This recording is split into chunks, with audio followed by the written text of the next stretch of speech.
casino. The arena is kind of connected, so you have to walk through the casino to get to shoot around and back to. And so it's an interesting first game experience for Marina Mabry and Kalani Brown, and just our whole team. For myself, even for the first time, in a regular season WNBA game. So just a lot of things that we're processing, but overall, a great learning experience. I think regardless of winning or losing the game, and we lost, we learned a lot of things about ourselves that we need to do in order to go forward, and that's, to me, that's what it was about, and we got some great information.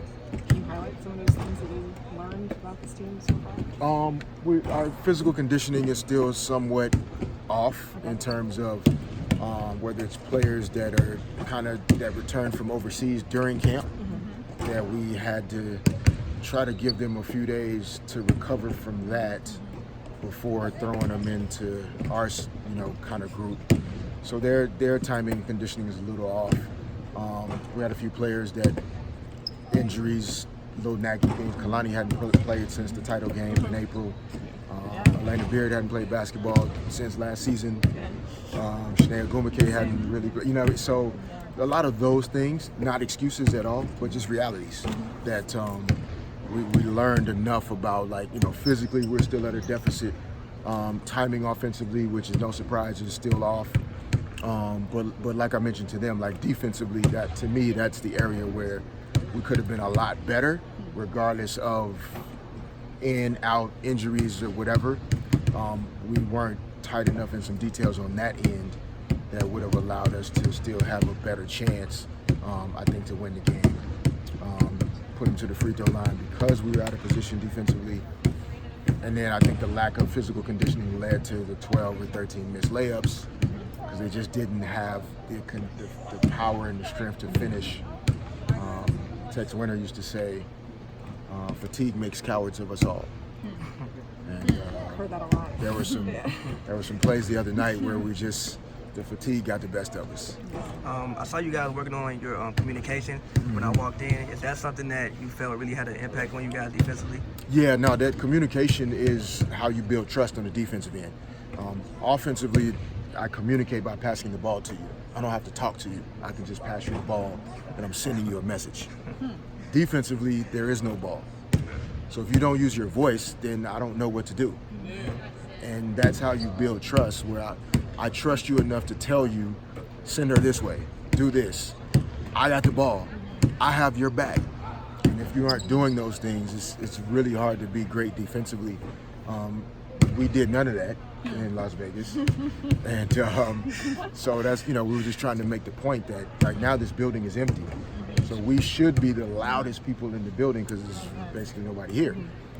Friday night, we're going to have tens of thousands of people, hopefully, that are coming out to support us, and it's the home opener, and there should be a ton of energy. And if you aren't communicating, it's not going to work as well. Any positives to take away from that? Yeah, I think the first 6 minutes of the game are a glimpse of who we are going to become. There was purpose in what we wanted to do offensively. There was an activity level on the defensive end, and so that's positive. We couldn't sustain it though. I think it's positive that we played everybody because they've all been working hard over the course of the season. As now we're basically down to 10. Candace is out. Maria has national team commitments, so now you have 10 players. So if they never play in the game, then how are you supposed to trust them as we move forward? So I thought that was a positive as well. And lastly, nobody got hurt. And she's okay, yeah. She's had some Achilles soreness that's been up and down at times. But she did probably 75% of the things we did today. And then towards the end, she just we got her out of there. Okay. So as a point guard, can I ask you about Kelsey Ray? Sure. Where does she rank on the point guards in this league? Oh. Well, you don't have to put a number on it. It's just in general. You can say she's number one. It's tricky. You can say that if you want. Obviously, I personally feel like she's the best, but it's not out of disrespect or lack of respect for others. I just think the combination of size, shooting, playmaking, it separates her from a lot of them. People consider Tarazi more of a shooting guard because of how many points she scores. But there are times Diana plays the point guard. For sure. But I think Chelsea has that potential to be that impactful because of the versatility. I think the part for me that I think Chelsea will have to lead us in, the point guard is also the point of attack defensively. Offensively, it starts with you because you have the ball a lot of times. Defensively, it starts with you because the other team's point guard has the ball. And, that's the end of the floor that I think she takes pride in and will need to be really, really good for us to be where we want to be this year. She's One more. Lena was saying she's the funniest. I mean, she's got a good sense of humor. Yeah? Chelsea? Yeah. Yes. Yeah. Talk For sure. Why is that important for? Well, for us, for example, half of these banners up here because of guys like Shaquille O'Neal. Yeah. And as dominant as he was, right, and as great of a player as he was, the sense of humor, just the ridiculous things that he would sometimes say and or do,